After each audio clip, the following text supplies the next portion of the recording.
Hello everybody. So I did that really short video. I have a couple photos I am going to throw on to this video. I'm going to start with these photos. So what we have here, I did screenshots, so I wasn't scrolling through the feed and going, oh, not interesting, whatever. I found things I'm interested in, and there you go. Trying to keep my videos a little shorter. This says it's the information from the 4th. They just forgot to change the date. This is actually from today, March 5th. I went back and double checked because I was like, I thought I looked at the 5th. I did. These are the numbers from the 5th, not the 4th, okay? It says the 4th. Typos happen. So this is the current map looking at infections in China itself. So we see, of course, all the concentrations, the dark concentrations. So this is the breakdown. Shanghai is, they only have 37 that are still infected that they know of. I mean, our numbers here in Shanghai are very, very small. However, that is in large part due to the fact that they have extremely limited contact. Like I said in my video from yesterday, when there were 4 of us at the table, the restaurant staff came over and told us that there could only be 3 at the table at one time. And we had to move, one of us had to move over. So because a lot of these provinces are taking the precautions of limiting big social gatherings and all of that, we are not seeing the explosion. I think until this is like tame, it's going to stay that way. At this point, it legitimately does not look like we will start teaching in person in the month of March. It just doesn't look like it. Rumors abound. I haven't heard anything official, but rumors abound that schools are going to be closed till May. And I know in Hong Kong and other places they're closed. So those are those numbers. So here we look at the global. So of course we see that China has that of course the highest number. We're gonna look at South Korea here, and they're up to 5,621. And I keep saying a week, but I think right now, today, it's officially 7 days since the thing happened at the church. What I need to do is look at the original date, and then I'll know that for future. But you can look at the date, the first case where they traced it to the church and all that. The first time, it's been about a week, maybe 10 days, but I think it's only been about 7 days right now. They've had 35 deaths already, and they had 6 new ones since yesterday. Their recovery is only at 1%. 293 new cases. Iran, 586 new cases. They're at 2,278 still infected. They had 26 new deaths. It's crazy. And then Japan is now reached 1,000 total, but just under 800 that are still infected. The thing is, once again, that 700 and some of them were that Princess cruise ship. So like 300, but their numbers are climbing, which is definitely not a good thing. And then we have Italy has 587 new cases since yesterday, and they're at 2,706. They have 107 deaths. That's just crazy. I mean, if you look up South Korea, 35, their numbers are higher, but Italy, and once again, that's in a week. I haven't done my research on how Italy's happened. We're seeing some increases there. Germany, France, all of those are starting to go up. South Korea, like we said, we know it was a mass gathering group. So in North America, there's only 100 and some. And I say that only. The thing is, people are panicking. I asked my aunt if it was possible to get face masks, and she said that all the stores are sold out. People there are just panicking. Be smart, but don't panic. There were 5 new deaths. So there's 11 now. Most of those are in Washington State. I think 9 or 10 in Washington State. And there you go. Still some low numbers in like Brazil and all that, Egypt. Okay, so here's some major headlines. I don't know if there was something I actually really wanted to, but you could just take a glance real quick. You could pause the video if you want to, because I'm going to swipe over now. So here, this was interesting. It said the virus has two variants. Chinese scientists claim that the COVID-19 virus has probably genetically mutated to two variants, S-CoV and L-CoV. I don't know if it's CoV, C-O-V. Um, Coronavirus. They believe that L-CoV is more dangerous, featuring higher transmittability and infecting more harm on human respiratory system. The part that got me was this part down here. Most COVID-19 patients were infected either by the L type or the S type, but one patient from the U.S. who had traveled to Wuhan has been found to be infected with both. I'm sorry. That to me, I'm like, oh my goodness. So now there's two, and one's more deadly, and it is possible to have both. That's crazy.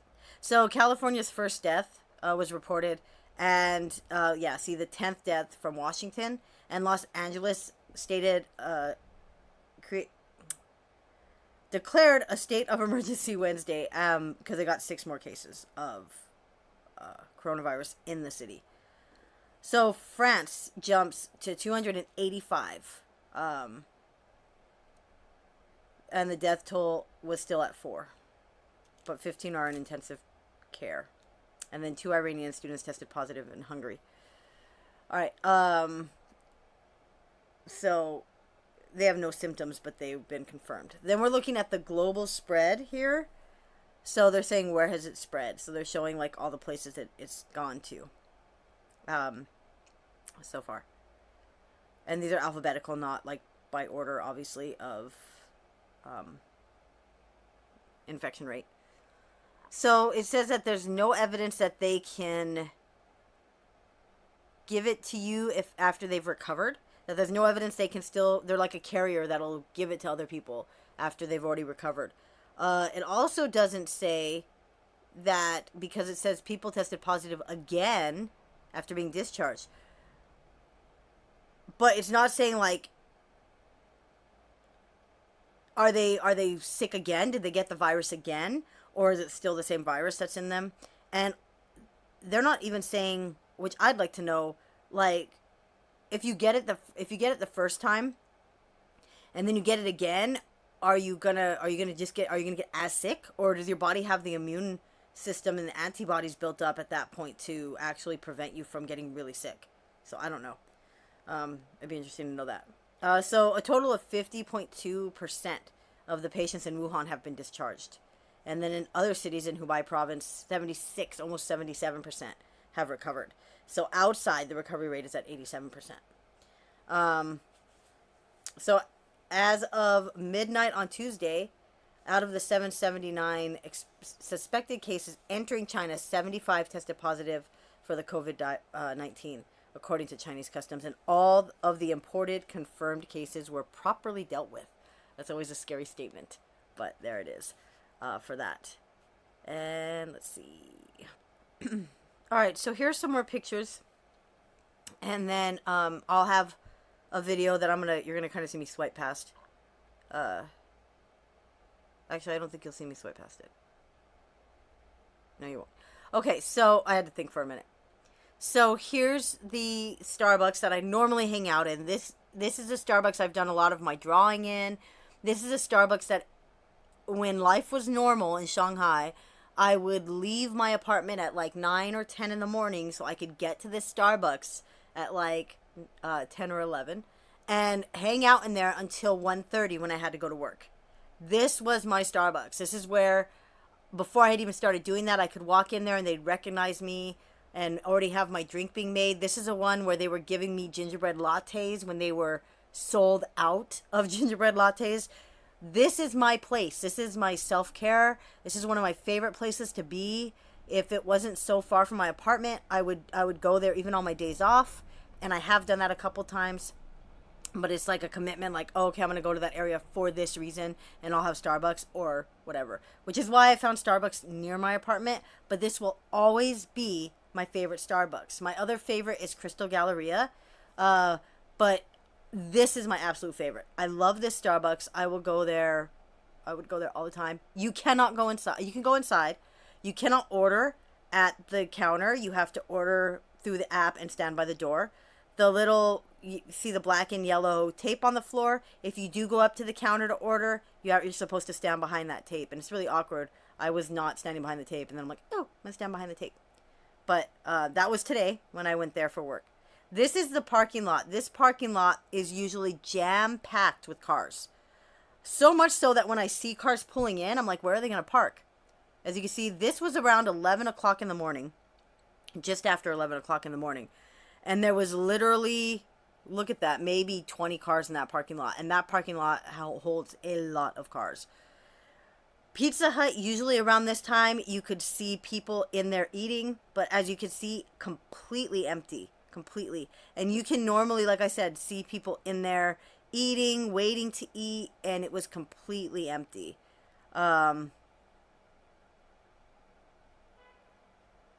Once again, this is a different shot from the parking lot. I was walking toward the mall or the shopping area where I normally walk through the building and then cut across the alley.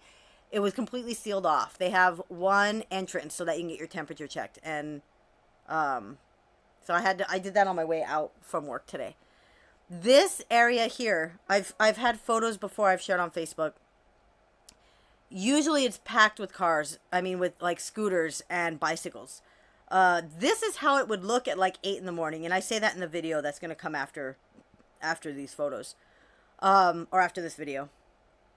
But this is how it would normally look at, like, when I was there at like 8:30 on a Saturday. This is 11 o'clock. Usually at 11 o'clock, you're not going to find a parking space. You'd have to squeeze in, like I've talked about at that other mall. And in the video, I actually show you something that would be kind of like it would be at this time of day. Empty. It's so even with feeling like life has gone back to normal, it definitely has not gone back to normal. So the last photo I want to share, this was after work. I was walking past to try to see which entrance was open, because I knew people were in there. So this is the KFC. They're not, as you can see, the table is across the door. They're not allowing people in at all. At all. You have to order at the door and then wait for your food. And that was an interesting thing to see too. So, like I said, I believe this is why Shanghai is not seeing the numbers it could have possibly seen. This is why. The fact that it was Chinese New Year and most people had left. We talked about this last night. Most people had left China or left Shanghai to go home, and then either delayed coming back, or when they came back they knew. So they self-isolated. People have stayed away from public gatherings. You still have a bit of anxiety. I had anxiety, like I said, on my way to the restaurant last night. Had a great time at the restaurant. I had a little bit of anxiety walking around the area here, ordering my coffee, doing all of the stuff that normally I wouldn't even think twice about. I feel like I have a fever. The whole time I was at my center, I felt like I had a fever. I had a headache. Your brain starts to make you think things, and you just have to be really careful. A lot of times it's about your brain. I'm noticing this tape here on the ground, and I'm wondering if when they have long lines, if that's why that's there. But that's interesting. So that is my update on March 5th. With the coronavirus, and like I said, I have a little video I did that I'm gonna throw in here, but I'm alive, I'm well, I'm fine, I'm doing good. My first day back at the center was good. A little strange because it's so empty and it's not business as usual. It's really an awkward feeling, but I feel like it's doing well. The check-in process was insane. I will say that. I had to write my name. I had to fill out this one whole long form. I don't even know what it is, and maybe I only have to do that one time. And then I had to fill in another, like a sign-in sheet, which I'm thinking is the one I do every time I come in. And then I had to go to the front desk and sign out a mask. But yeah. Let me see. So these are pictures we were taking for something. But this is Mia. And so we were doing... she's like, well, how are we going to show it's mine? It's yours. I'm like, I know. So I had her do it's yours. And then I did it's mine. It's mine. So, yeah, that's... And we had to do... So today our task was to do a video of Scholars 3 from Scholars 3 A, B, C, and D. We had to do week 6 and week 11. And what week 6 and week 11 are review weeks. So what I did was I created a PowerPoint of all the target concepts. And I was on like Scholars 3D week 4 when the center manager came in and said, what are you doing? This isn't what you should be doing. Just use the content in the IWB. I'm like, the content in the IWB does not review the content. Like, it has like a game and maybe 1 or 2 songs and like something to review.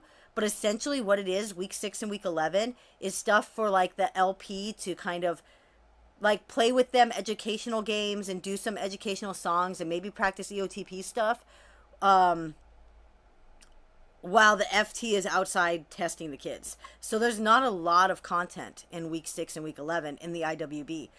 And I told Mia, though, when we were done, I said, the good thing is, when we teach Scholars 3, which we have a Scholars 2D right now, and if everything just pans out, we'll have a Scholars 3A next term, and we'll have our PowerPoint. We're like set for that. So that's a good thing. So that's what we worked on today.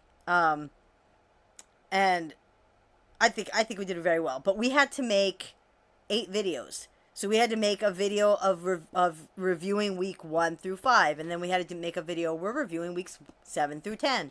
And then so we would review the concepts, the structures. And then Mia and I would sit down and do the game. And we were just doing fish grab. Because I figured that's an easy game. Parents can find 4 different colors, red, blue, yellow, green. And they can do fish grab with their kids. The videos had to be under 5 minutes, and it would blow your mind how quickly 5 minutes will pass. I mean, if you look at this, I wanted this video to be about 10 minutes. It's going to be maybe like 20-some minutes, and that was not my intention. Time flies.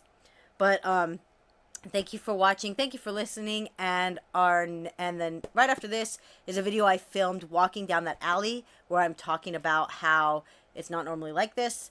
And that video just goes till I get to the elevator. But everybody, I'm fine, I'm good, and everything is wonderful, and I hope you are being safe. Wash your hands. That's the biggest thing. Don't touch your eyes and your nose and your mouth when you're outside and you haven't washed your hands. Wash your hands. Carry hand sanitizer with you. That's the other thing I should show you, the hand sanitizer. I went to the Miniso by my work today. And, I mean, that was why I went into the, that side of the building. This was why, to go to the Miniso.